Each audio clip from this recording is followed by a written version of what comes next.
Truth be told, being nieces and nephews of David Koloane, we are amongst the first critics of his paintings. It was fairly an easy task given the fact that he was Malume Khaisedi ya mme. The terminology that we used to describe his drawings was derived from our daycare center, co-creationary attender. Ruby, we called Matambo because he was skinny, was blunt in terms of his description. And time and again, Malume would ask Ruby, Matambo, ore ke drawa eng? And Ruby would bluntly tell Malume Day, o drawa mapokoroshi, because we did not understand the work of Malume Day. And I hear in Atteridgeville, Auntie B would say, Malume Day o drawa mazayone. Because to us, art, it was something Lore, we did at the crèche. Strangely, his late brother, Malume Tuma, and may his soul rest in peace, narrated to us what was happening behind Mazayone and Mazayone, as well as Mapokoroshi that we saw. It was strange because he would describe the paintings to us after having a couple of drinks. You see, in this drawing, there are ladies in church praying, and this happened during the times of struggle. That's when we started understanding the work of Malume Day, that it was not Mapokoroshi, but he described how he felt. My sister remarked that Malume's work was CC. That's how he described that it is stunning. And according to Malume Day, this inspired him. And he alluded to that when he received an honorary doctorate. Malume Day had a way of getting back to us for our nasty critics. When he was hanging around, around adult places in Soweto, he would call us. There's a song that we used to like. He loved jazz, Bo Yuma Sekela, Bo Harry Belafonte, Quincy Jones. He had a lot of collections, Sadi recorders that day. And I remember the song, in Obituary, Tobetsa Tobetsa, Utla Utla Monati. When we sang the song with our boys, I been yalo pina yeo, even in Saint Horbatwabone, and on answer Tobetsa Tobetsa, Utla Utla Monati, and with this famous laughter, everybody would laugh and they would give us money. I guess that's where our entrepreneurial spirit started. In a way, he contributed to that. When he went to the UK, I remember Kuku used to complain. Kadi vinyl that were there, Thabo Quincy Jones. And he said, Madax and Matambo, see how you can get rid of these records. We went around the street selling the records at Malume Day. And when he came back, hey, what happened to my records? We told him,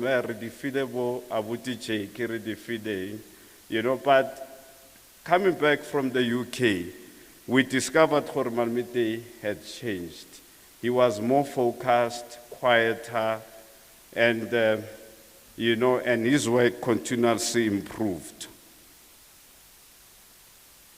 We observed Malume Day's life transforming and his work continuously improving, from waking up daily painting in his bedroom, at times outside, when Koko complained of paint stains on the carpet, right up to moving to the studio in Forsberg. He achieved those 10,000 hours that is referred to in Malcolm Gladwell's book, Outliers. Gladwell explains that reaching 10,000 hour rule, which he considers the key to success in any field, is simply a matter of practicing a specific task, like whether it could be music or art, that can be accomplished with 20 hours of work a week for 10 years. Indeed, Malume Day was an outlier, not by chance, but by hard work and consistent and never-ending improvement in his artwork. The Japanese term this consistent improvement as the Kaizen, which is deliberated on in Unleash Potential Within by Anthony Robinson. Certainly, Malume Day did not read books that I've just outlined to you now. However, by simply observing his life and making comparison, he had the attributes and characteristics of those that leave a permanent mark in this world. His drawings was not only about social, political matters of the past, but also of the present. In a way, Malume Day was a courageous man who had seen and experienced oppression and human indignity from the crowded streets of Alexander right up to the newly established Soweto. He witnessed the arrest of Ntate Zephania Muthubi and Ntate Mogolo Philip Matthews, who lived in the same street as us in Orlando West, and felt the pain when Hector Peterson was shot a few meters away from our house. He dreamed and produced the drawing of the burning streets before the Soweto 1976 uprising, and I wonder where's that painting. Last time I was asking Mama who bought the drawing that he dreamt of. Amidst this, Malume was a man of few words, and he was very humble. Every conversation I had with him was so insightful, and even at my age, I learned something new every time I spoke to him. Malume Day had talent that spoke powerful words without saying anything at all, words that screamed justice, equality, and dignity for vast majority controlled by the intolerable minority by then. I struggled to understand art for some time. Books made more sense to me than art, but the more time I took to look at it all, the more it made sense. The way he was able to express his thoughts, his pain, the things that disturbed him during the during apartheid in his paintings was brilliant. Ladies and gentlemen, we need to listen to subtle voices of our artists, writers, and musicians. Their work should serve as a reminder of where we come from as South Africans. We need to do a criticism of ourselves, whether things have improved as depicted in his drawings, like the drawings of Mukodoi, dogs fighting in the townships, the mbalas around and the waste that you see around our townships, the famous picture that he has depicting Pointe and the buildings that are dilapidating next to Pointe. And coming to this town, are we happy with what we see? Papers around. Are we regressing? Are we regressing or progressing? Mama, Rakgadi Monica, and we all know that our late grandmother, Mrs. K, you collectively played a major role in the career of Malume Day. The prayer meeting drawing, which has ladies in church and the cross behind, it's a reflection of the environment that molded Malume Day. In the drawing, I only see women praying. And to this day, with youth unemployment, where vast majority of our youth unemployed, Our mothers are still coming to church and grandmothers praying for the children so that they get employed. Malume Day, as your nieces and nephews, you inspired us through your faith, humility, humor, patience, consistency, and above all, love. It is in this regard that we shall forever remain grateful, and in eternity we will meet and rejoice forever, God willing. Robala ka kagiso mo rolong.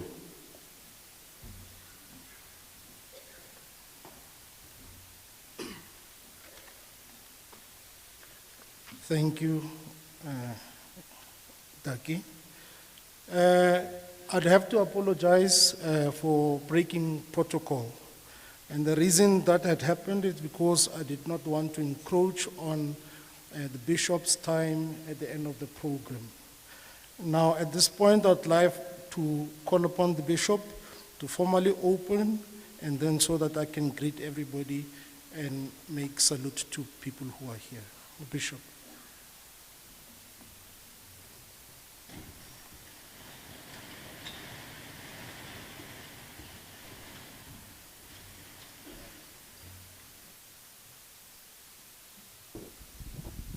Good morning, everyone.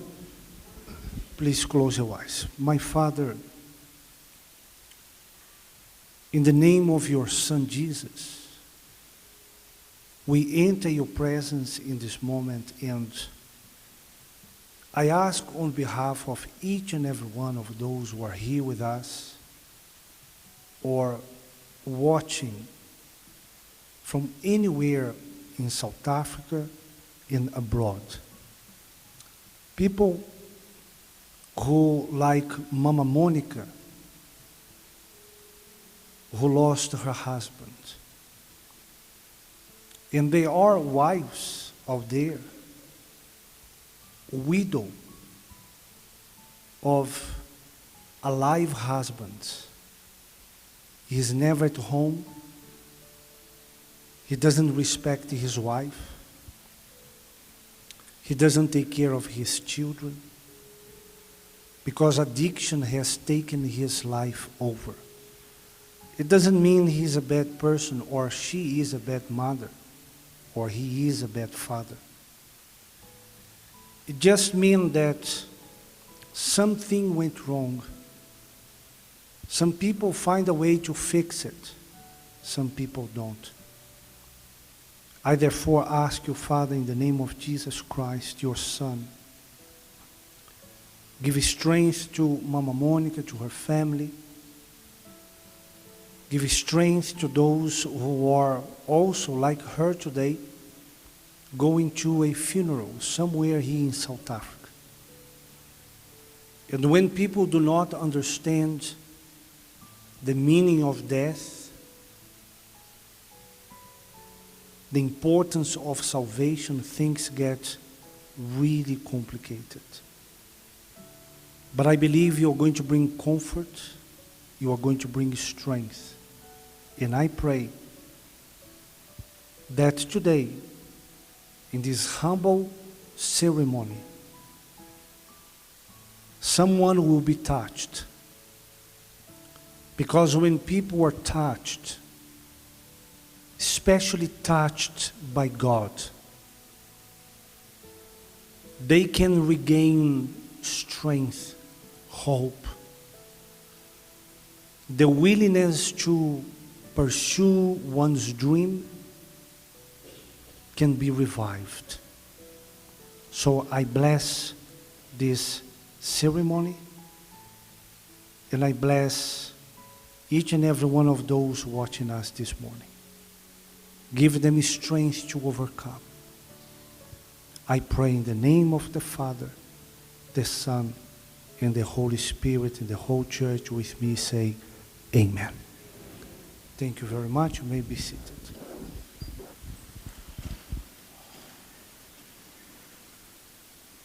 Someone else will speak? Who is next?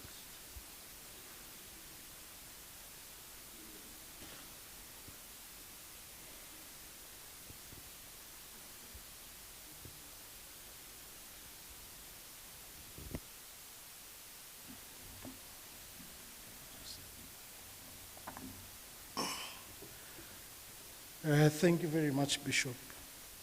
At this time, I would like to acknowledge the presence of our former president, David Mbeki. We welcome you. To the Bishop and his team, thank you for having us. Ladies and gentlemen, boys and girls, thank you. At this time, I'd like to call a man who has spent some time with David Koloane.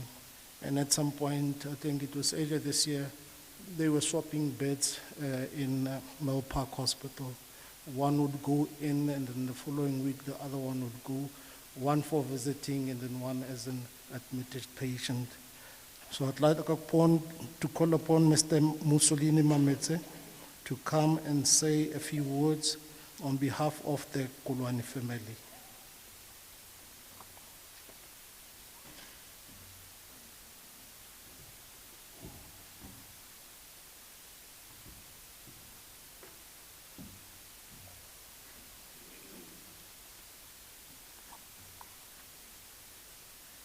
Thank you very much, Mr. MC.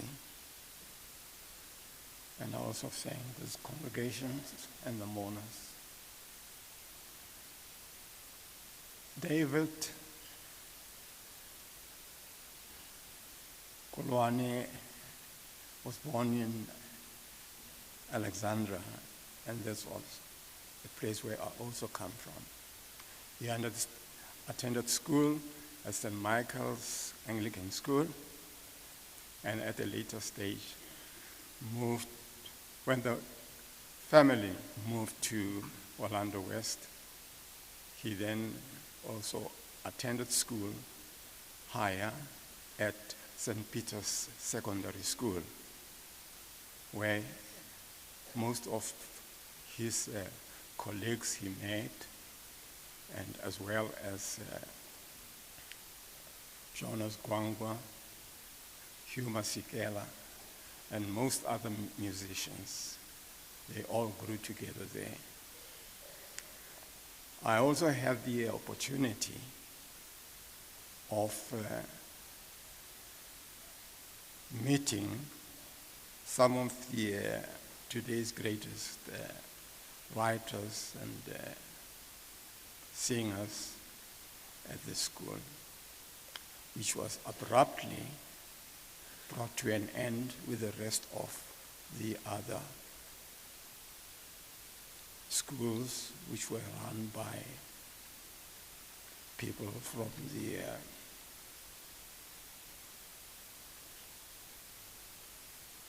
ministry, like, as I said earlier on, the people who brought St. Peter's, St. Matthew's, and most of other schools, Christian schools. Alexandra has changed, the one which we grew from, and today it's quite a different area altogether. And I came also to know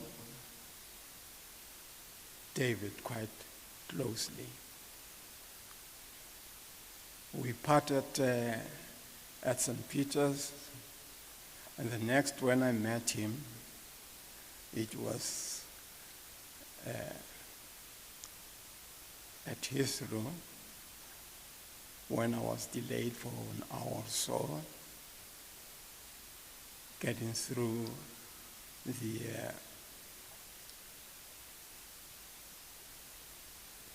the papers that one has to produce when you travel through and through. When I met him there, he said to me, I waited, I knew what was happening when you waited such a long time with the authorities at his room. I also have to wait more or less the same amount of time as I come in and out of UK. From there, then, I was quite relieved when he said that this does not happen only with South Africans with some queer type of traveling documents. Then South Africa did not issue real South African passport to blacks living in the country. They always said that if you are from Botswana, travel with a Botswana passport. Unfortunately, when you go out there, there are countries which do not know Botswana, and then the problem started there. But now that things have changed, we are happy that we are able to see that the new South Africa might bring something better, and for Alexandra as well. I have also would like to take the pleasure of reading from David's The Way We Heal, which was actually read at David's memorial service. So I felt that maybe I should read some portion of this because of the amount of, or the depth of thought that he has put into this, his paper, The Way We Heal.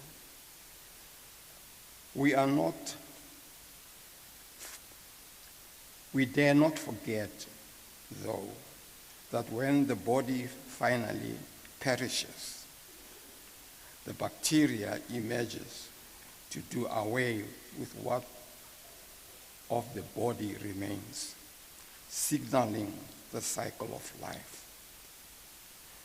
That the life does not perish, life lives in death or after death.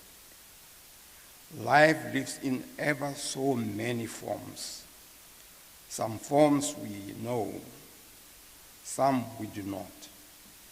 And some, if we do not wise up, we will never know. However, whether we do or we do not know, life has its cycle. It has its continuance in our dreams. Life lives, and in our lives, dreams live, seeking life and life seeking them. Therefore, the question, who are we, needs not an answer.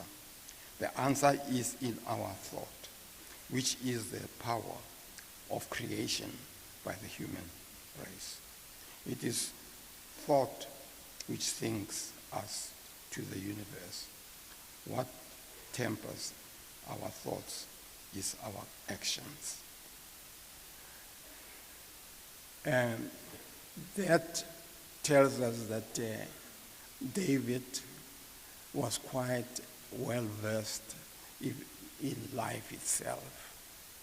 That what an artist wants to give to people is not only on the canvas, but it's also what he writes in a book. We have learned quite a lot from David, and the coming generation will also learn from his drawings and from his book. David, rest in peace, dear brother.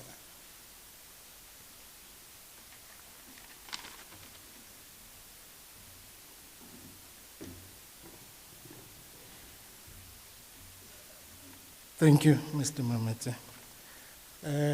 Can I kindly request the choir to render us an item?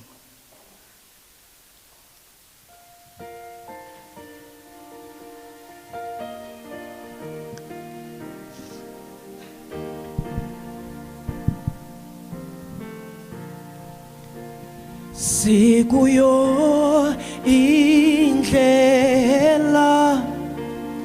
elizwelo bomi ikhaya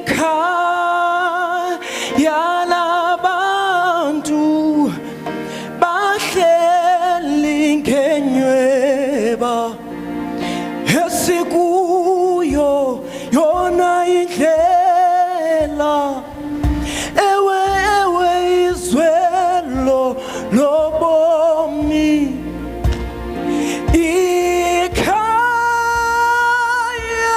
labantu bona bahleli ngenyweba ndiyabuza noyana noyana noyana noyana ewe nithi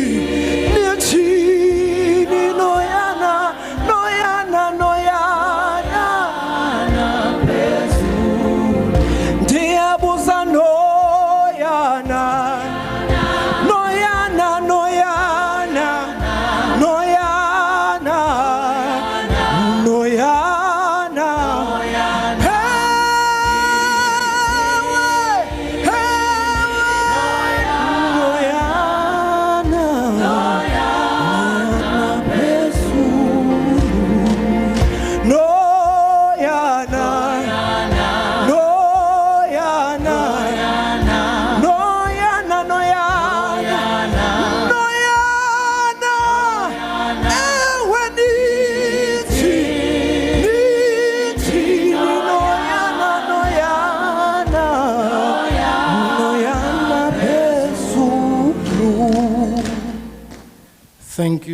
Thank you very much.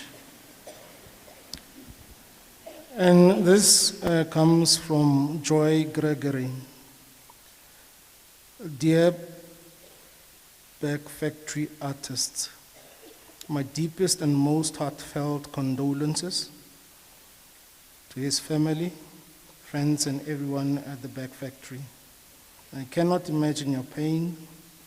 I have been numb with shock since hearing the news. I will always remember David as the beating heart of Back Factory that changed my life and the work forever. I will always remember his quiet and encouraging words full of wisdom and kindness. Rest in peace, David Koloane. Thank you for your warm welcome and ongoing encouragement since mid-1990. That has helped me make the artist that I am. And that is from Joy Gregory. At this point, I'd like to call Mr. Zebo Tsetlo, who will be representing the Tsetlo family.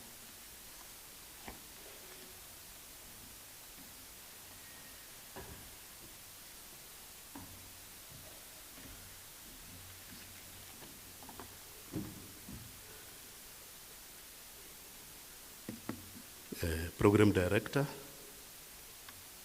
Honorable former President Mbeki,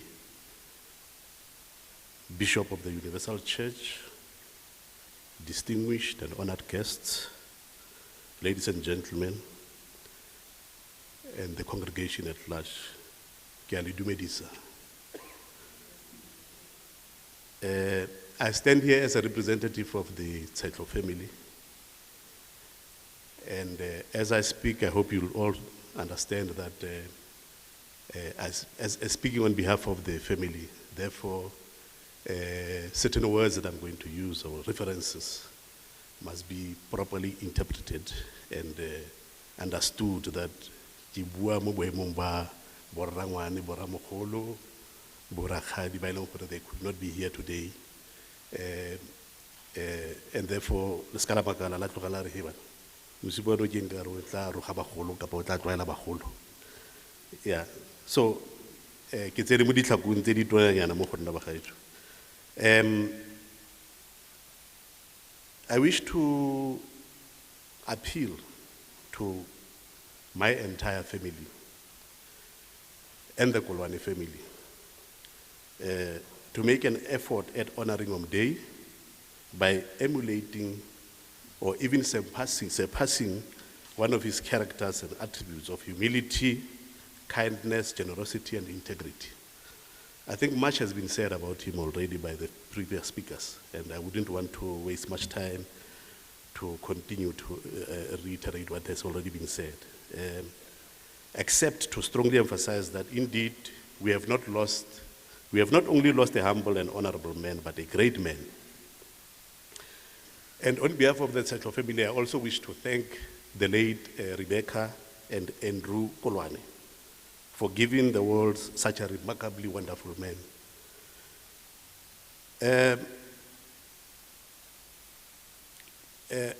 As family Arasetlo, we grew up and became very, very close friends with the Kisiaman family. The Kisiaman family, one of the guys that spoke before me, Andrew, Daki Kisiaman, Lebobonga, okay, Kibu Nake. Mefela, Secretary was emphasized that their mother happened to be the sister to the late Omde.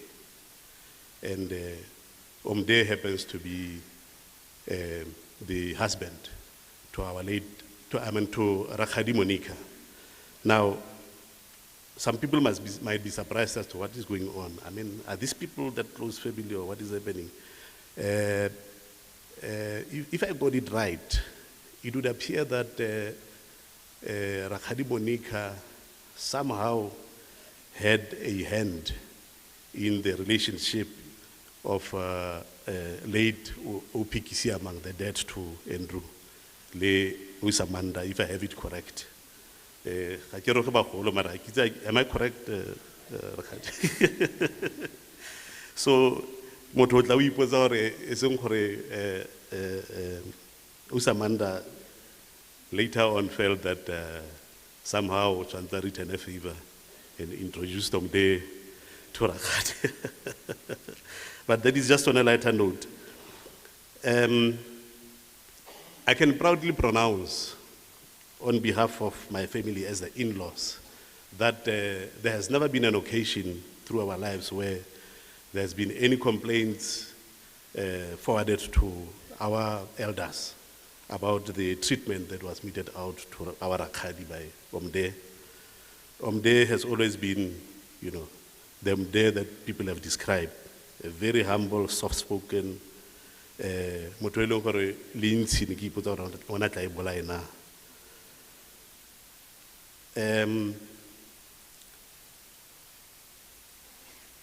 I think one thing that I would like to refer to, and which we need to acknowledge as family Arasetlo, Rakhadi really lived a good life with Omde. That is a fact. Some of us have had very few opportunities, if none, of going overseas. And Rakhadi has been to overseas so many times that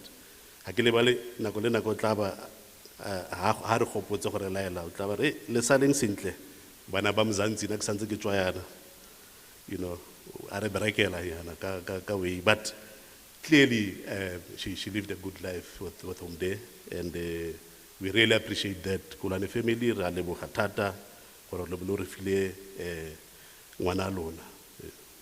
Ke ngwana lona la ile mogolo mara ke bua ka mogolo a ke re bagaetsho.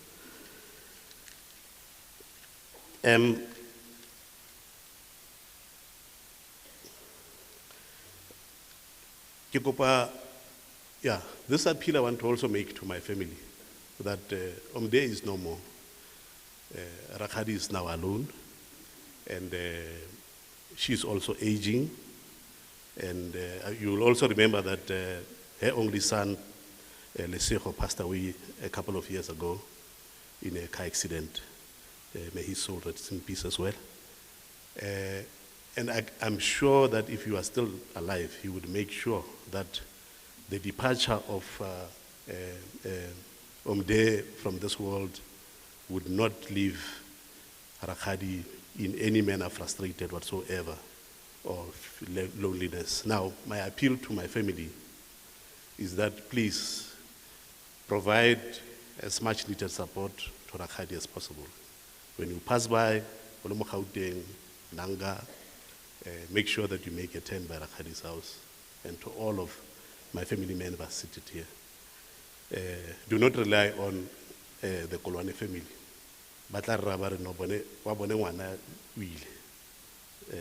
It is your responsibility now.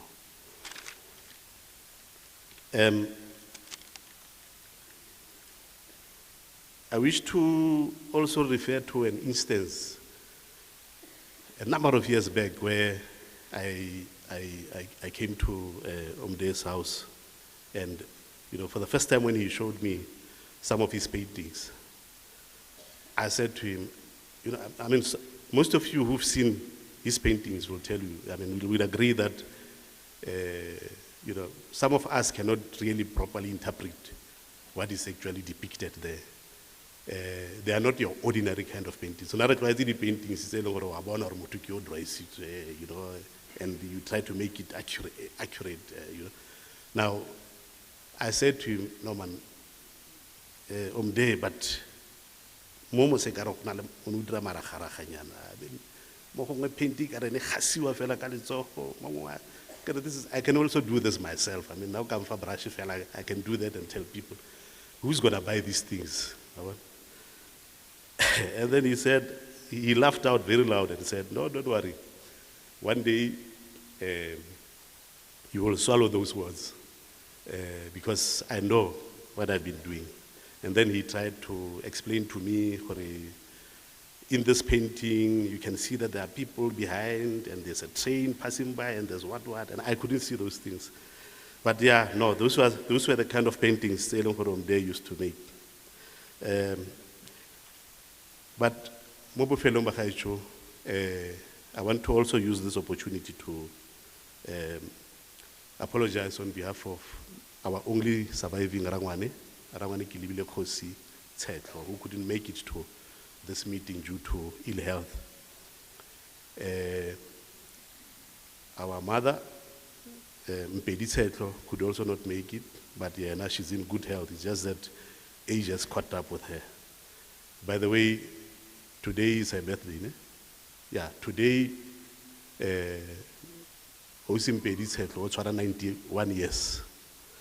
So that gives you an indication of some of us really go pela na kweka. Program Director, thank you very much. Amen.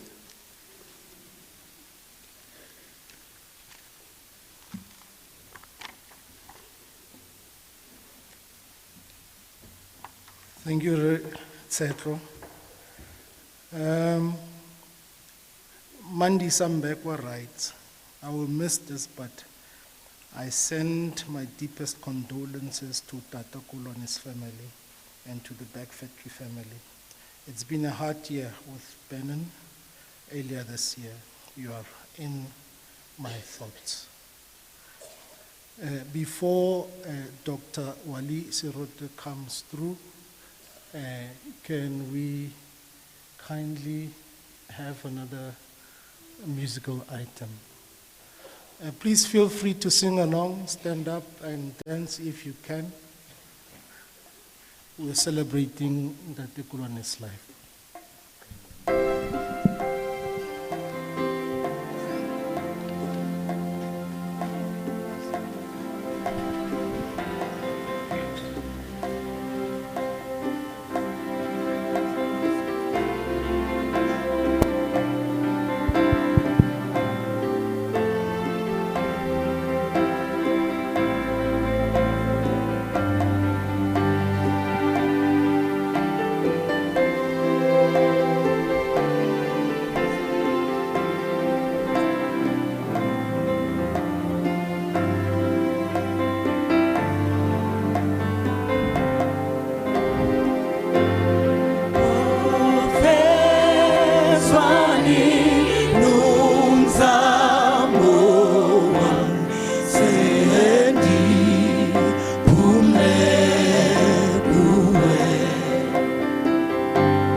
sendi pumleguwe ofezwani numzamo wam sendi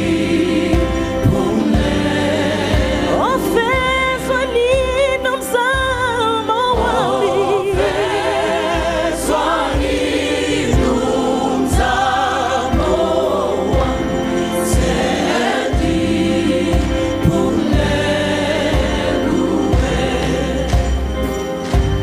ngiya kulangazelela Jerusalema etsha imizamo yophela ndakufika kuwe ondiya kulangazelela Jerusalema etsha imizamo yaphelela ndakufika imizamo yami imizamo yami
Thank you very much.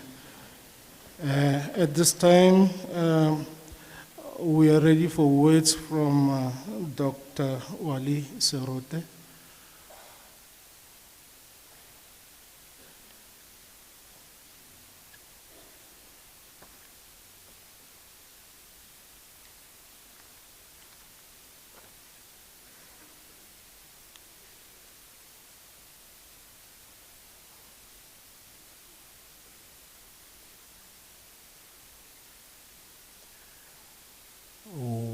Okay, improvise.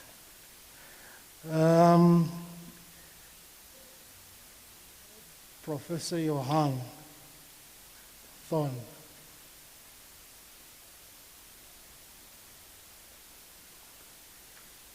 We'll see Dr. Serote later on.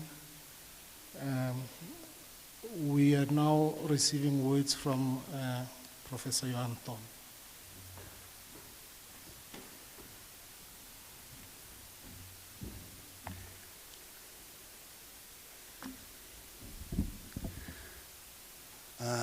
I really don't like weddings and I don't like funerals, and today is one of those days in which I have both. This, I think, is fitting because as we say farewell to someone that we loved and cared about deeply in a variety of different ways, we must remember that life continues and that there are new beginnings and that we have a responsibility to ensure that we participate and keep supporting the very initiatives, thank you, that were started by someone like Dr. David Koloane. He mattered, and as I have publicly said elsewhere, I loved him for a variety of reasons. It's important to think why someone matters, why someone is special. And of course, I've been watching social media, and suddenly everyone knew David particularly well. But I think that what they knew was that special feeling of being close to him. Because special people like him make you feel special. And you may labor under the false illusion that you are special because they've made you felt that way. But he was one of those people. You could be around him and feel the magic glow of something happening, softly, quietly. I wear many hats. Like David, I am involved in a variety of enterprises related to the art world.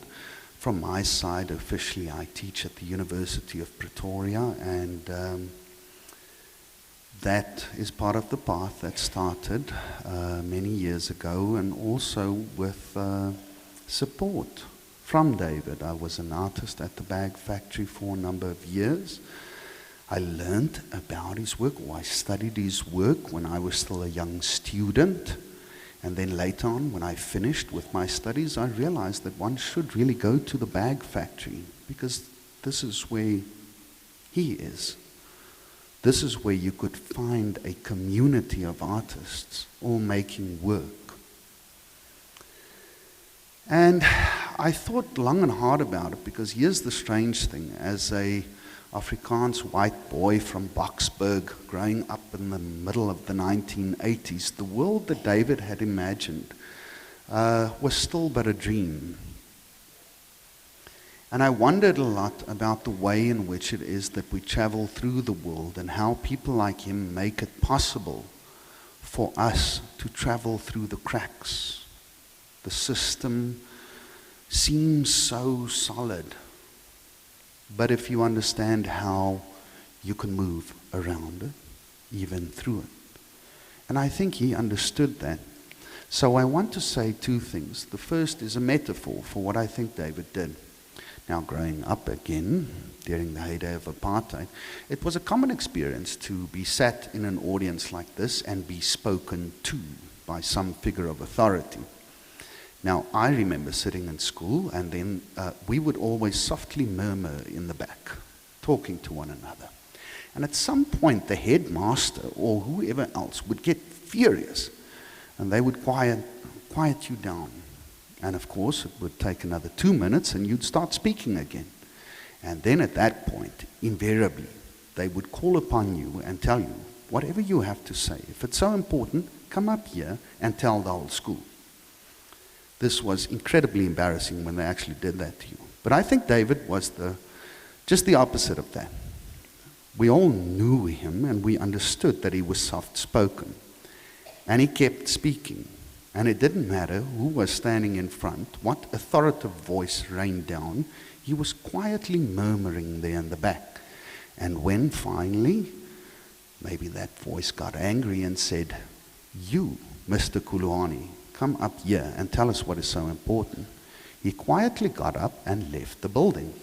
And he started his own institution, the Bag Factory. I don't think we can fully understand what it means to have a space in South Africa at that point in time when the Bag Factory started, where white and black South African artists could work on equal footing. It was something nearly unimaginable at that time, and today it continues.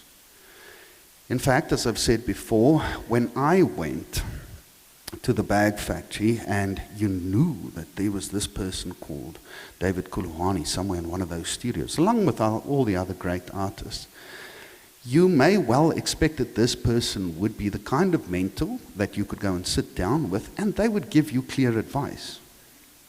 But that was never the vision. So you could go and sit there, but he certainly wouldn't tell you exactly what to do. He would be quiet. He made a space where people could talk to each other as equals. This matters. It is at the heart of our democratic drive. The democratic dream and principle is underpinned by this, that we speak to each other as equals. And like I said, there I was, a very young artist. And sometimes I'd be confused and you'd want to have clear advice and he would refuse, because he would just sit there talking.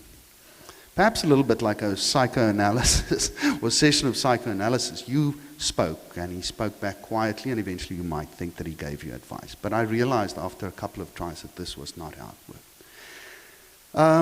And I think this was the ethics of the man. This is one of the reasons why he's so important. Then lastly, I want to tell a personal story. In the year 2014, we'd worked together on an art project, and I invited him over to come and stay with me and work in the studio. And so he came through early one morning. I think Pat still bought him that morning. And he came through, he spent the whole day drawing and so on. And it was freezing, and I packed out a fire in the fireplace. And I went to bed. And I don't know exactly at what point this happened, but I remember waking up in the morning, and he was still asleep. But at some point during the night, he'd gone and he'd gotten all the books in the little library that was in the space. And he'd packed them out around his chair, and he carefully looked at all of them. And when you walked in, the chair was standing there sort of in the corner, and it seemed to me like all this knowledge grew from this chair. And that's how I remember him. Someone sat in the center of a whole body of expanding knowledge. At this stage, as an academic, my responsibility is to ensure that this continues.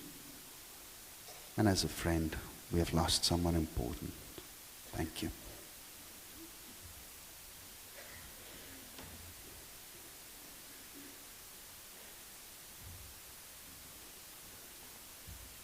Thank you, Professor Johan.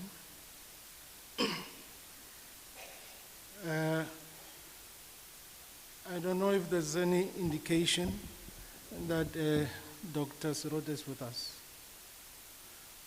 All right. Caroline writes, such a nice man. He leaves a wonderful legacy. So many people liked him. I wish the family and the back factory people my condolences. Regards.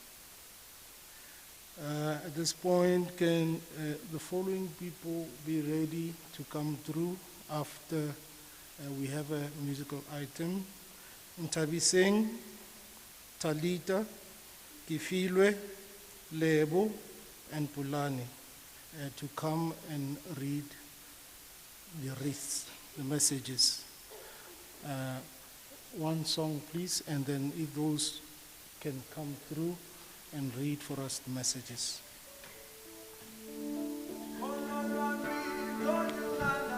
Ukholo lwami ndonyukana lundilubambe ngesandla ngiyongena nalo ekhaya ezulwini. Ukholo lwami ndonyukana mina ndonyukana lundilubambe ngesandla ngiyongena nalo ekhaya ezulwini.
Thank you very much. You realize sometimes that when you're up here, this is a full-time job. So the things that I would have to reverse, we would not be having those people to come and read messages from the reads. Instead, we'll have a representative from the Department of Arts and Culture to come and say a few words. Immediately after that, I think Nthubu Koloane, if you can be ready to take us through the obituary. Thank you.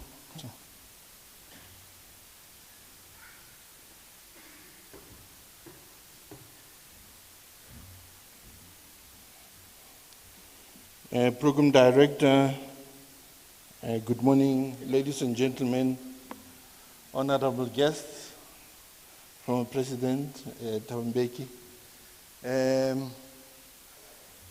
Monica, leader of the Koloane family, the artists here, the art community that is here. When I heard the news breaking of the passing of Brother David, I cried. I cried because I knew that I have lost a brother. That being said, I'm not here really to do anything other than to pass a message of condolences from the Department of Arts and Culture. I'm a visual artist myself. I've had many interactions with David that I'll go through quickly. I am sent here as a bureaucrat. As bureaucrats, we do policies, we write policies. A lot of the people in the arts fraternity said, we are losing you. We don't think we'll ever see you making art anymore. You're going to have a big belly, a big mkaba, and you won't be able to make art. So I am still making art. My creativity is really influencing the policy of where we're going in the department. I particularly work with young people in the department, many being in charge of the youth desk of the department. So the condolences are coming from Minister Mteto, who's traveling at the moment, Deputy Minister Mafu, and the DG Mkize, as well as the department, the people that Brother David had interacted with. For me, there's a tree that has fallen, and if you look at the tree that falls, either because it's dry or because we cut it down, this one has fallen because it had done its duty. In its lifetime, it was a tree that bear a lot of fruit. In its lifetime, it's a tree that had a nest for birds and sheltered birds. But I'm saying that it's fallen, but it hasn't fallen. The trunk of this fallen tree will still be used. For me, the trunk of this fallen tree, I imagine, is going to be chipped off, and as it's being chipped off, parts of it's chipping, and those chips will be used to make beautiful sculptures. For me, it will be used to still make beautiful wooden bowls. For me, it will still be used, little pieces of it will be used to make small, nice wooden necklaces. I'm saying so because Brade had worked with a lot of young artists, and those young artists are in our midst, and they are going to be taking forward the legacy of Brade.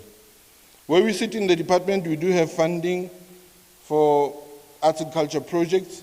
So part of what I'm going to encourage a lot of us, those that are in the creative industries, is to apply for this funding in taking forward the legacy of Brother David. I know Brother David, when I first moved to Johannesburg, having coming from a university called Fort Hare University, having been in the Northwest, then Bophuthatswana, one of the first people that I bumped into that sort of brought me and introduced me to the art fraternity in Johannesburg was Brother David. Brother David has left. He has left to join his fellow artist who was very close to him, Brother Durant Setlali. I was fortunate to have had an exhibition with Brother Durant We shared a two-man show. And for me, the two of them had a common thing where they are very soft-spoken, but passionate about developing the arts.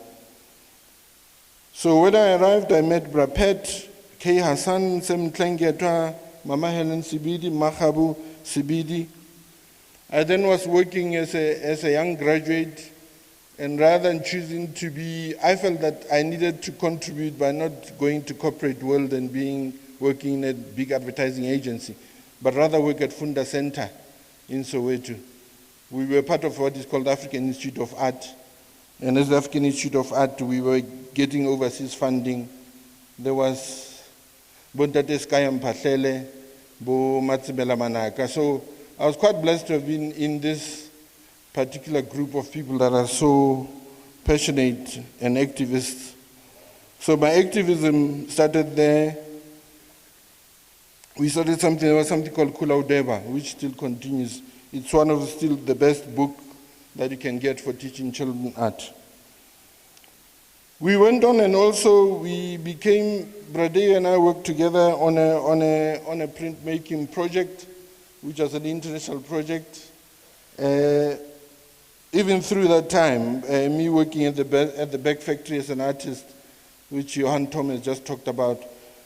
So the Back Factory as an institution also continued to grow and make one bigger. We had moments when we had tea together with Brade, and part of the knowledge, his passion about developing the arts, and his legacy, and his often unperturbed passion to develop visual arts particularly, was a thing that touched me, that made me realize that he had a long-standing dream that I think as we are bidding farewell to him, he has fulfilled.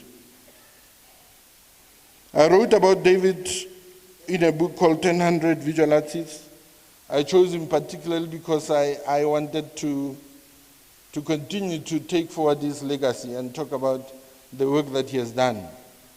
So as an author in that, we all had to select 10 artists that we write about, but I particularly chose him. So for me, today, standing here while I'm representing the department, it's been a personal trip. I've released him, I've let him go. It's been a difficult thing. I've known that forever his name will stay, and I'll be one of the people that ensure that his legacy remains.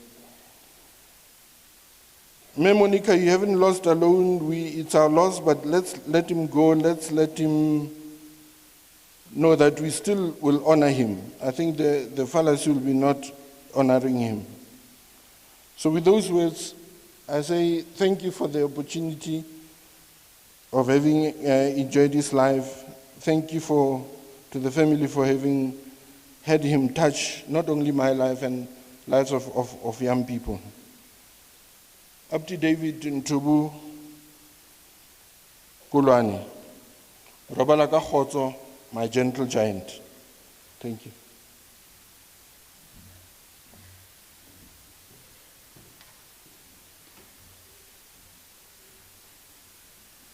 Right. This is all the way from France. I do not speak or claim to understand French, but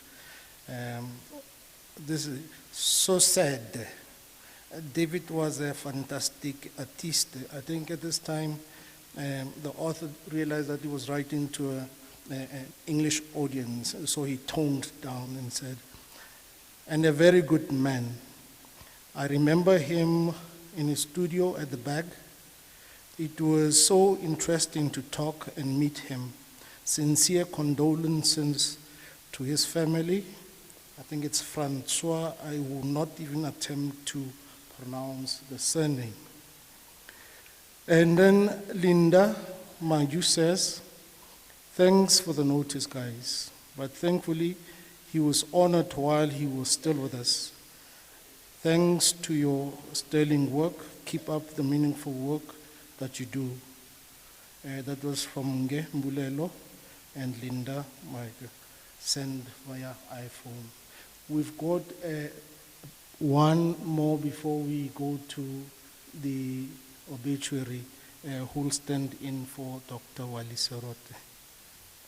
I think 2 minutes.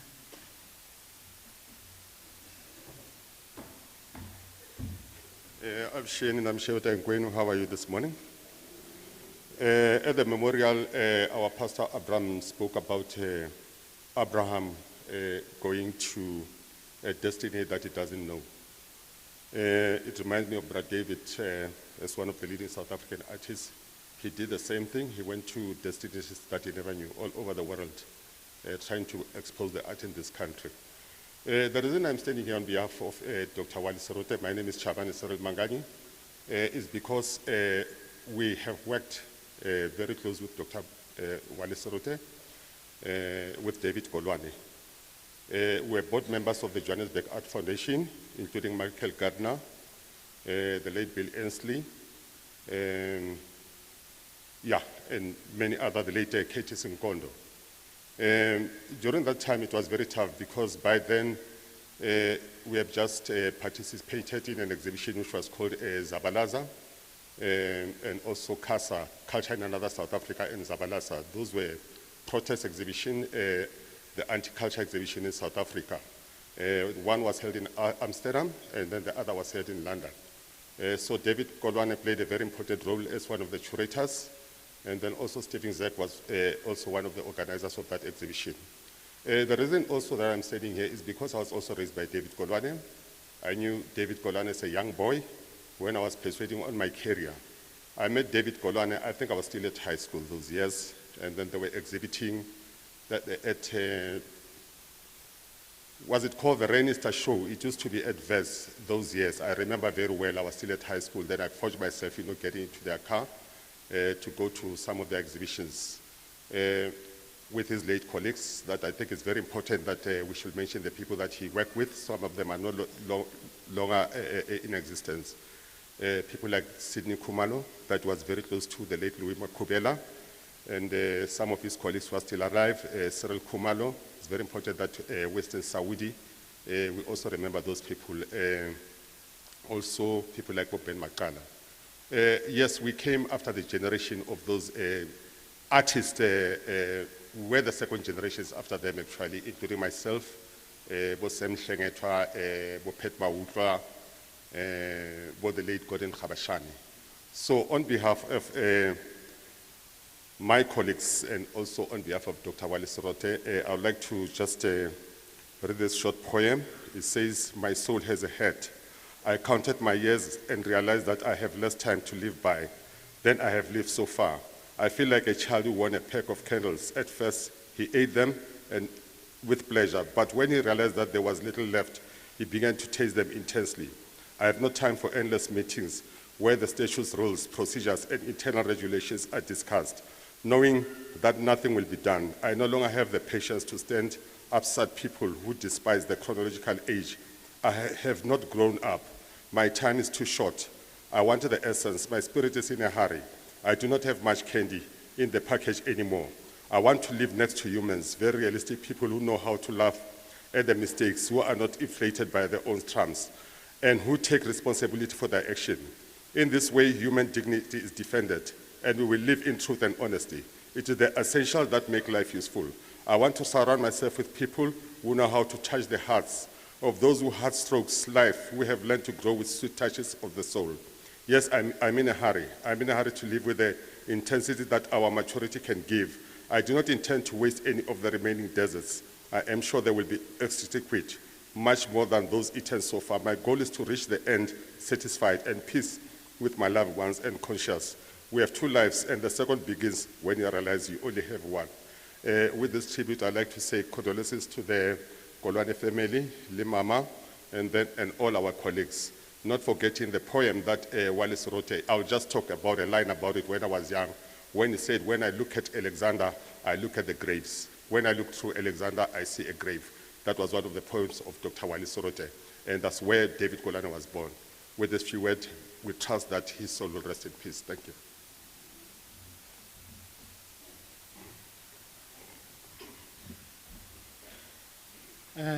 At this point, It is an honor and a pleasure to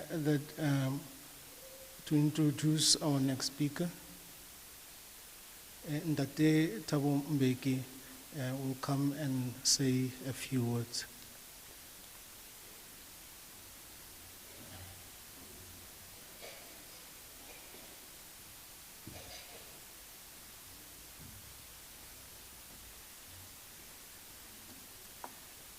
Program Director and Bishop of the Universal Church and the Koloane family and Settler family. Sia Gebe and myself came today, this morning, to this farewell ceremony, not to speak. But we thought it was important that we should be present as all of us say a final farewell to an outstanding South African, as David Koloane, and that merely our mere presence would communicate a message that we too mourn the death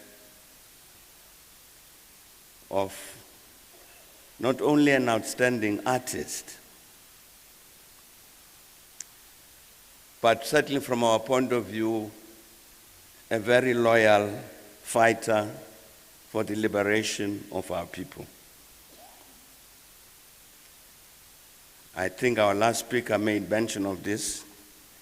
You would see in his biography that there's mention of his participation in a festival in Gaborone in Botswana in 1982, which was called Arts, Culture and Resistance.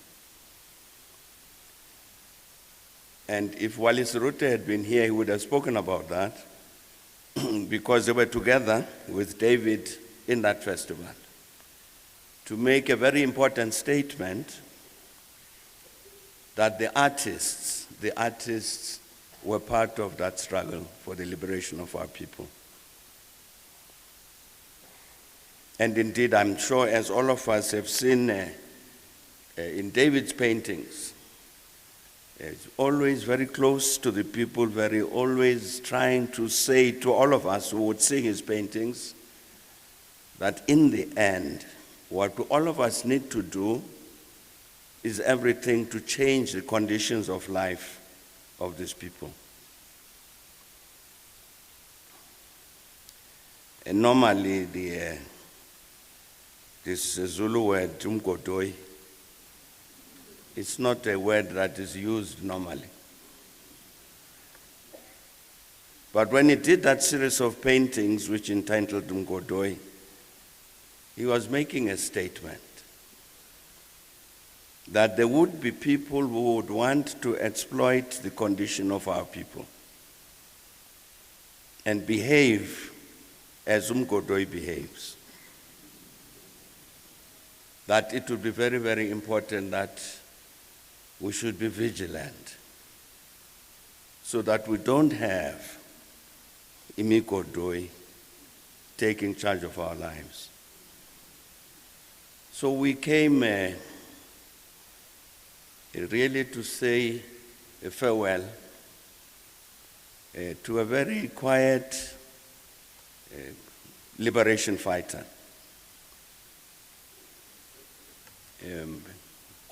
And I think many people would not have known that, would not have noticed it, would not have felt it. But you would know that, for instance, not long after David had participated in that art festival in Gaborone, one of the leading participants in that festival died. I'm talking about Tamim Nyele, who was killed in a raid carried out by the South African Defense Force, which killed a lot of ANC people and a lot of Botswana. Those were the people who were very close comrades to David Koloane. And so we say farewell to him, and may he rest in peace. And indeed, hopefully, as our representative from the Department of Arts and Culture has said, the younger artists who follow in his footsteps would draw the necessary and the right lessons from the life of David Koloane, who never ever saw himself as somebody who needed to claim fame for himself, but somebody who would use his enormous talent to tell a story about our people and to visualize a day in future when indeed our people will be free and happy. May he rest in peace.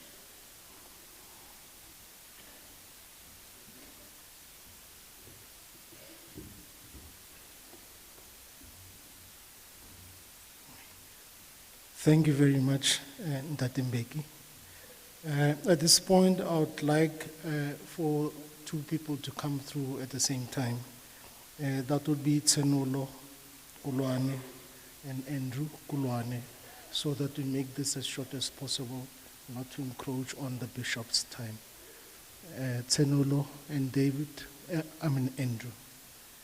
Just bring them to the stage, sir.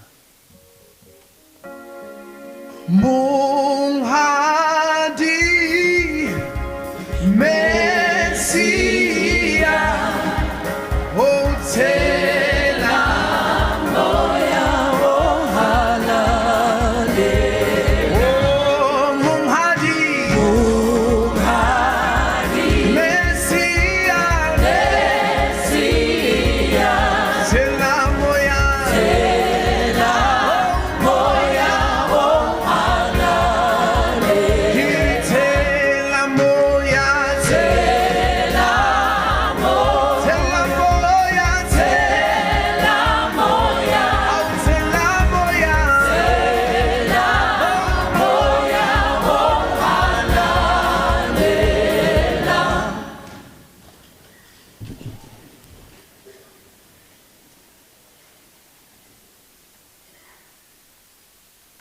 Good morning.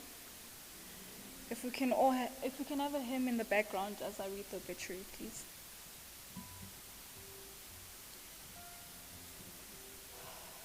David Koloane, born on the 5th of June, 1938 to Andrew and Rebecca Koloane. In the 1950s, he attended St. Michael's, Alexandra for his primary and St. Peter's in Rosettenville, and later finished at Orlando High School in Soweto. In the year 1960, he worked with Polly Street Art Center in Johannesburg. In the years 1974 to 77, he studied under Bill Ainsley at the Ainsley Studios in Parktown, and then worked with him at the newly established Johannesburg Art Foundation in Saxon World. In 1975, he did his first group exhibition, a two-person show with Michael Zondi at the Nedbank Gallery in Killarney. In 1977, he did his first solo exhibition at the Nedbank Gallery in Killarney. The years 1977 to 83, he co-founded the Federated Union of Black Arts, also known as FUBA, in Johannesburg, and later became the head of the Fine Arts Department at FUBA for the period 1985 until 1990.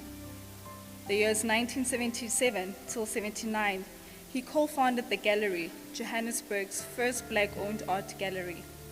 1982, he coordinated the visual arts section of the Culture and Resistance Festival in Gaborone, Botswana. 1983, he attended his first Triangle workshop in upstate New York, the USA. The years 1983 to 85, he received a British Council scholarship and attended Birmingham Polytechnic, and later completed a diploma in museum studies at the University of London in the UK. In 1985, he co-founded the Tupelo workshop in Magaliesburg. the years 1983 to 87, he participated in various Triangle workshops, as well as the Tupelo workshop exhibitions in New York, London, and Johannesburg, as well as Stockwell Open Studios in London. In 1985 until 1990, he became the curator for the Fube Gallery Market Theatre Precinct in Johannesburg. In 1987 until 88, he exhibited at the National Museum and Gallery in Gaborone, Botswana, and with the Pachipamwe International Artists Workshop, National Gallery of Zimbabwe in Harare. The year 1988, he did a group exhibition with Dumile Feni and Louise Makubela at Gallery 198 in London, UK, as well as served as a selector for the Cape Town Triennial, South Africa. In 1989, he participated on an exhibition titled The Neglected Tradition at the Johannesburg Art Gallery. In 1989, he married his beloved Monica Tsetlo. The year 1990, he did a solo exhibition at the Gallery on the Market in Johannesburg.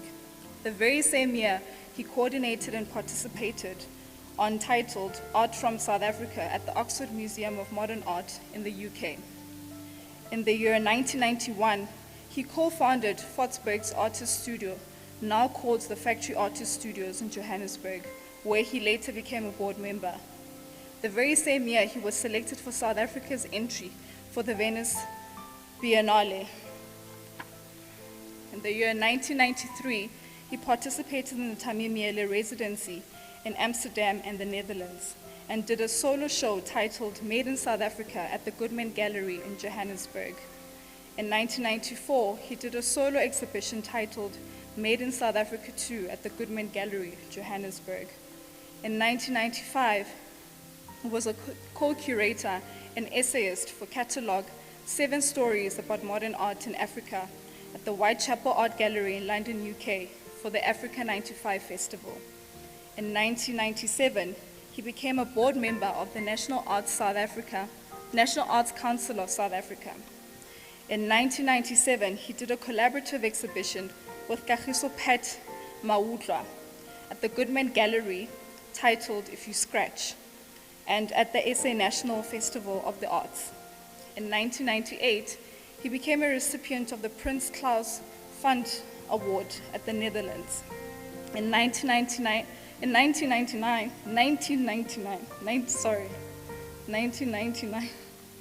he did a solo show titled Cityscapes and City Dwellers at the Goodman Gallery, and later did a group exhibition titled Liberated Voices for the National Gallery of African Art at the Washington, D.C. in the USA.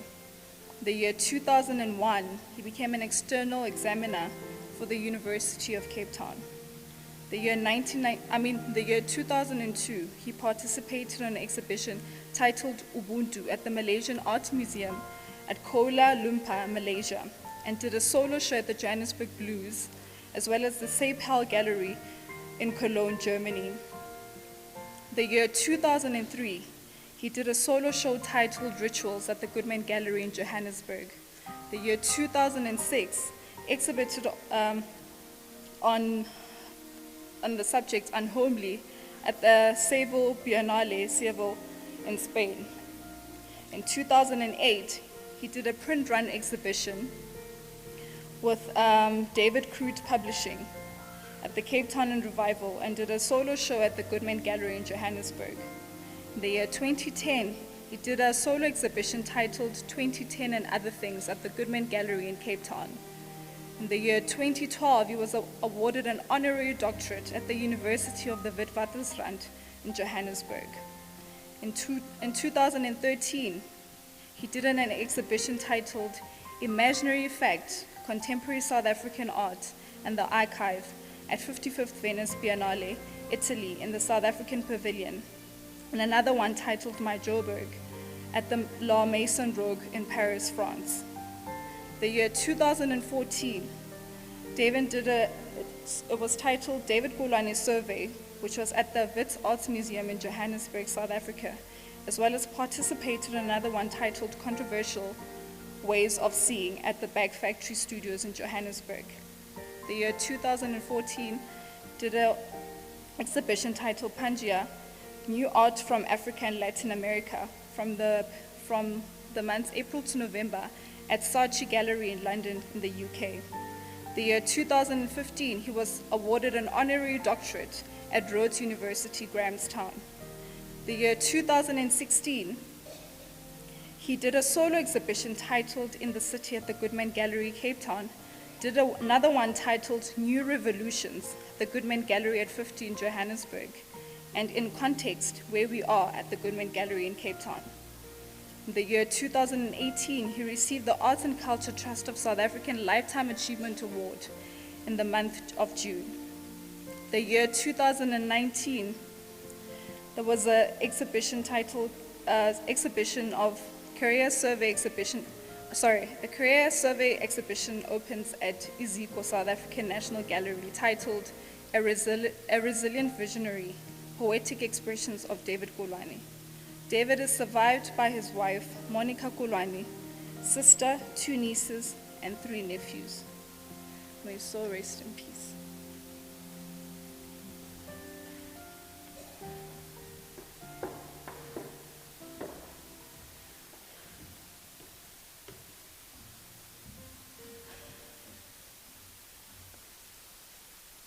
Ka le dumedisa Putego, metswalle, balekane, le botlhe ba fitlhileng mo ka letsatsi la kajeno gore thusa le ho re fa ona matshediso a tata rona, maloma rona, abuti rona, motswalle wa rona kaofela.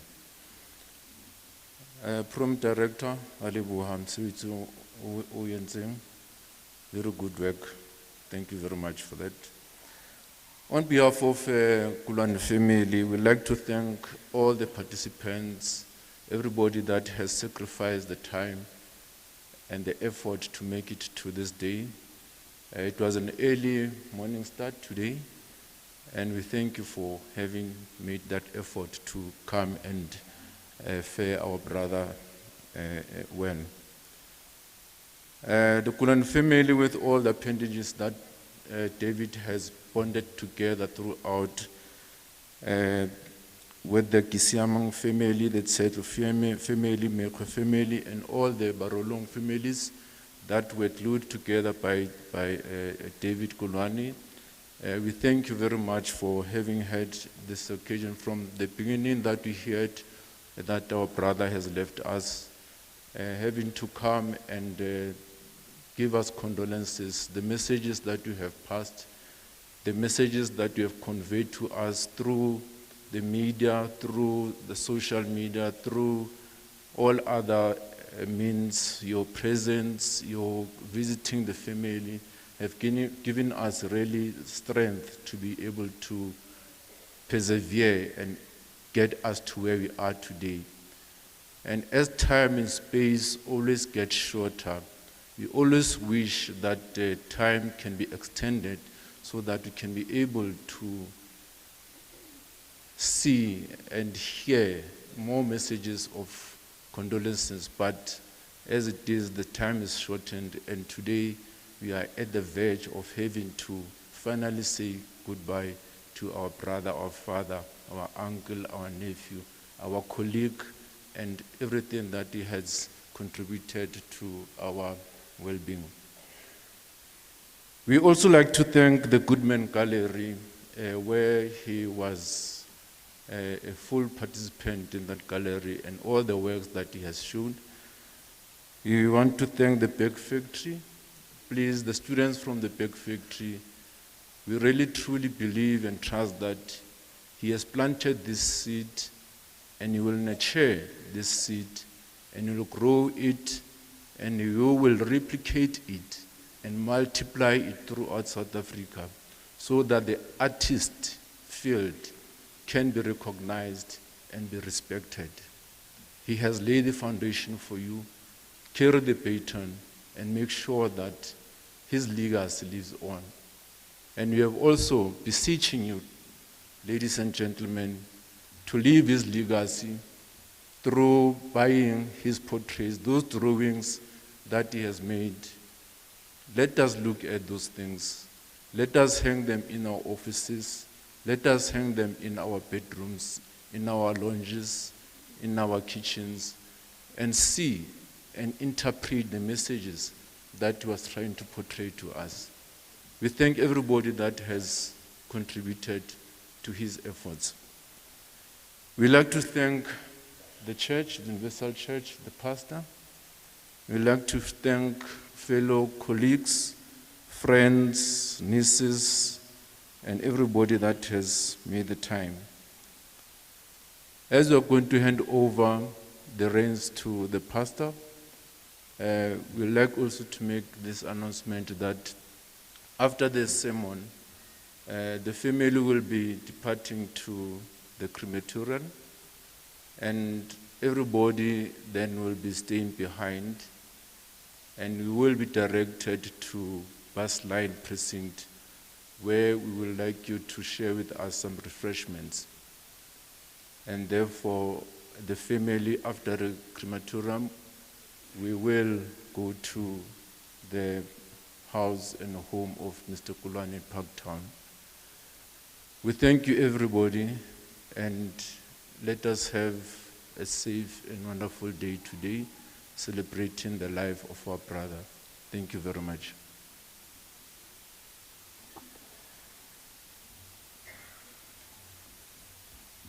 Thank you. And that concludes our program.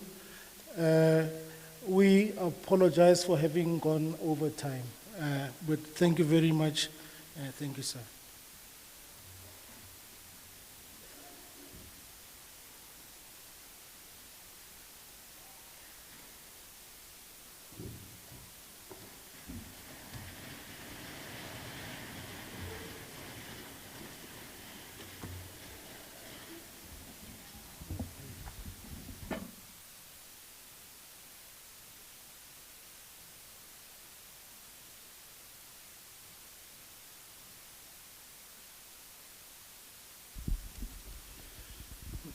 Before I go with the readings, there is a song that we separated today, and like we say here in Park Station, you have to put your strength in the song. You have to help the song.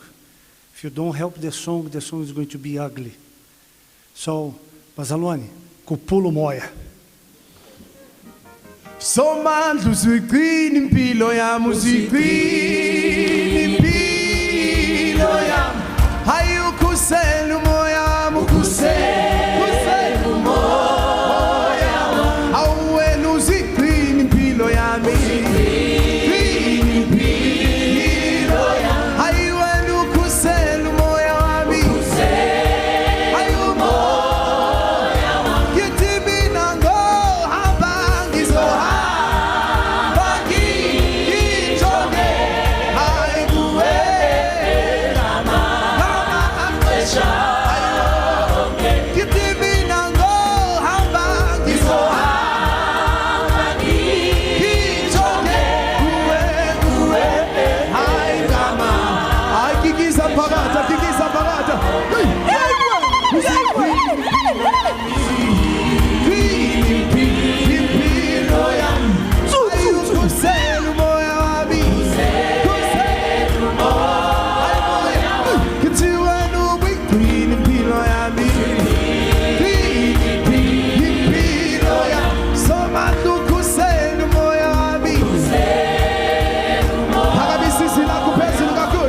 Mina ngohamba ngizohamba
Amém.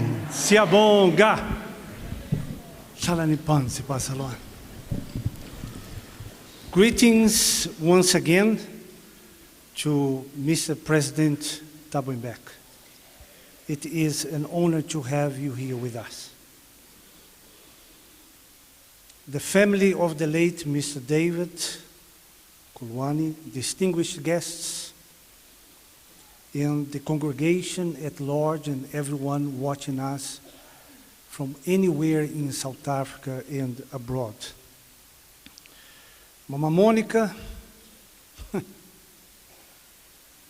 when I received the message that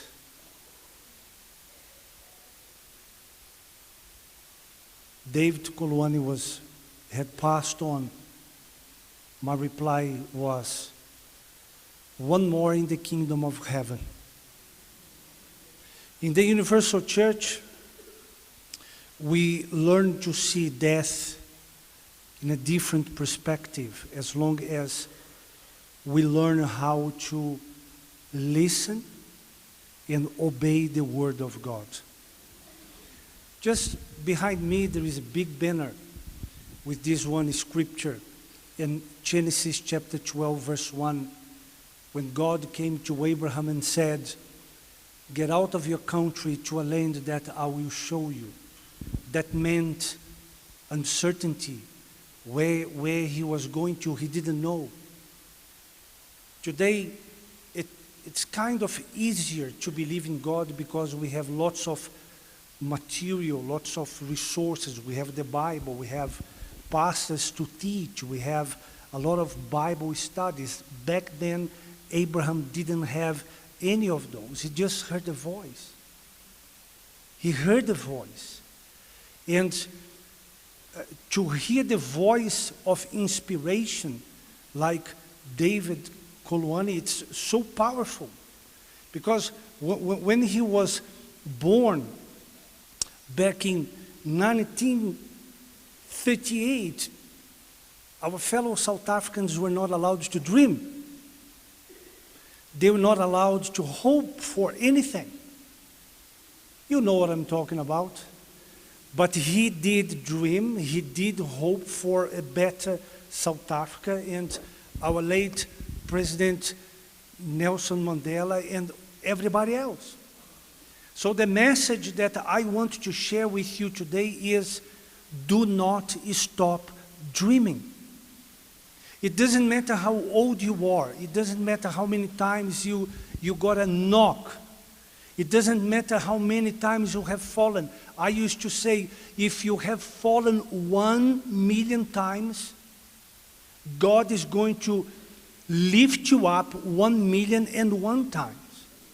To God doesn't matter if you took a fall. To God matters if you want to rise again.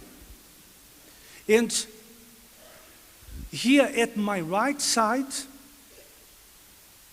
he is our fellow brother. Pardon me, his body. His soul is no longer here. He is with God. And how jealous I am of him. Because I wish to be with my God. See, every time that I go to bed at night is one less day of life that I had. It's one more day that I get closer to my God. Soon my day is going to come as well. I just don't know when. Could be tonight. Could be in another 40 years' time. What if I live as long as 100 years old? Or plus, I don't know. For me, it doesn't matter how many more minutes I'm going to live. What matters to me is, as long as I live, I will believe that God is with me, and God is going to use me and is going to use you to make a difference in people's life. 1 Corinthians chapter 15, if you like to read with me. 1 Corinthians chapter 15, verse 55. Here is a bold statement where it says, "O death, where is your sting? O Hades, where is your victory? When we have our lives in the hands of God, when we take a decision, and please understand, faith, I wish every Christian would use faith in an intelligent way. And that is the biggest challenge we have in the world. To lead people to use their mind, not their heart. To take decisions upon what they reason in an intelligent way instead of taking decisions on what they are feeling. Every time you take decisions based on what you are feeling, you are most likely to make a mistake. Ask the judge in the marriage court how many thousands of people are divorcing every month in South Africa and millions across the world. They made a mistake because they followed their heart. And this is what I want to leave with all of you here today. Pursue to invest in your intelligent faith. Mr. President, thank you so much for the amazing knowledge you shared with us today about this picture. Because I once was, and pardon my translation, my pronunciation here, Mogodoi. I was a Mogodoi. I was exactly a Mogodoi. I grew up in a very troubled family. And at the age of 8 years old, I developed a very strong desire to kill my father.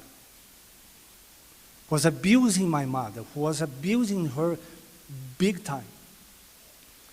And one day I screamed, he was beating my mother, I screamed a bad word, a swearing word, and I said, one day I'm going to kill you. Back then we didn't have the internet to research about a weapon that I could kill him fast. But I would ask around, how can I kill someone fast? But when I reached the age to buy a weapon and kill my father, God called me. At the age of 18 years old, I started preaching the Word of God. And here I am today, blessing you. And as I have said, David is asking, "O death, where is your sting? O Hades, where is your victory?" You see, when you surrender your life to God, all your problems, whether big, insurmountable, or small, they become like a grain of sand. It is tough. It is not easy. It is very hard. But I want to invite you to pray with me today. And in your prayer, I would like you to take 2 decisions. The first one is today you are here. And you are looking at the coffin of David Koloane. Well, tomorrow is going to be you. It's going to be me. I don't know who is going to be first. Maybe I'll be first than you. Maybe we are going to live another 20, 30, 50 years. We don't know. But it doesn't matter. Death doesn't matter. Death doesn't have power over those who have surrendered their lives to God. Death to us is a gift. As much as to live is a gift, death is Jesus. To live is Jesus. So please, understand this one thing. When you die, when your soul detaches from your body, We call it death. And two things will happen when you breathe your last. When you breathe your last, pardon me, not two things. One thing will happen out of two. Your soul will go to heaven, or your soul will go to hell. I know it is tough, but that's how it is. So I would like to invite all of you to make an evaluation, short but important evaluation today. What kind of husband have you been? What kind of wife have you been? What kind of father? What kind of mother? What kind of brother? What kind of sister have you been? You received today profound information, background information about David Koloane. I don't need to repeat myself. He did impact the life of many people. And this picture here, I am going to keep it with me, because I always will remember that I was a Mogodoi. I was. I felt many times like an abandoned dog, unloved and filled with hatred. But I am no longer a Mogodoi. And if you are one of those, if you feel that way, if you feel that you got enough of your life, that you are not making it, right now, God can change your life. Right now, in this split of a second, regardless of whom you have been, here in the church, we have a group of people rescuing sex workers. The other day, we found a woman going to prostitute herself here on the corner, not far away from Plain Street for 5 rand. She would sleep with a man over 5 rand because her children were hungry at home. We found her, we brought her here. She learned how to use her faith. Her life changed. In the Universal Church is the only place in the world where people come here, on this place here, and they give up drugs. Every Sunday we have to have a department a lab coming here to collect a lot of drug, nyaopi, cocaine, and knives and weapons they use to rob people. But here, sex workers are becoming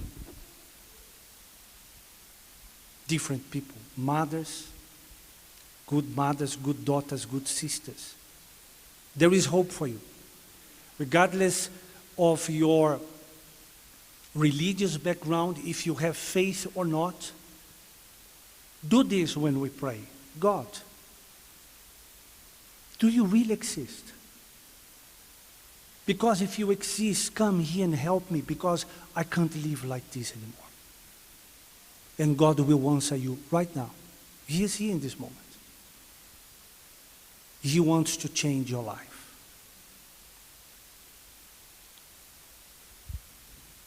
David touched the life of many people.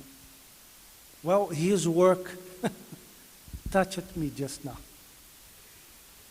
I won't forget this moment in my life. This is really strong. But one day God touched his life and touched his wife. And they became people who inspired others. Him through his work and his faith. And you can inspire people as well. You can. Whenever I'm together with people who made a difference in life, I become inspired. You can be inspired as well. And you can inspire others. Whether you are a gogo, a babunkulo, whether you are young or old, doesn't really matter. So please, everybody now, stand up. We are going to have a moment of prayer. And yes, in this prayer, I'm going to ask God to comfort the family of David Koloane, friends. We'll miss him, of course. We'll miss him. Something that is kind of ironic, but funny at the same moment. Whenever we go to hospital to visit someone, we always ask them, how are you? Well, if they were not well, they were not in hospital, if you know what I mean. But we always ask, how are you? And I remember I went to hospital to see him, to pray for him. And the descriptions that I heard of him today is the same one that I found in him when he was in hospital. I said, Baba, unjani. And he said, I'm fine. We have a gift here in South Africa. We are resilient. We take challenges with determination. And if you are able to channel your strength upon the promises of God, your life will never be the same anymore. Please allow me to quote the two last lines of a poem that also inspired me. It became very famous to me, known to me, after I watched the movie of Nelson Mandela, Invictus. I am the master of my fate. I am the captain of my soul. Your tomorrow is in your hands. Your problems, your challenges, your enemies, if you have, probably you do, they can't decide your tomorrow. You decide your tomorrow. Please close your eyes. My Father, I want to thank you so much for being part of this work and for being part of this group of men and women of faith that helped to evangelize David Koloane. He had the opportunity to travel with us to Brazil to visit the Temple of Solomon, our main church in Brazil. He had the opportunity to come and surrender his life to God. And that's why both death and Hades did not win against David Koloane. My Lord, we have people here of faith, of strong determination. And maybe we have people here whose faith is fading away.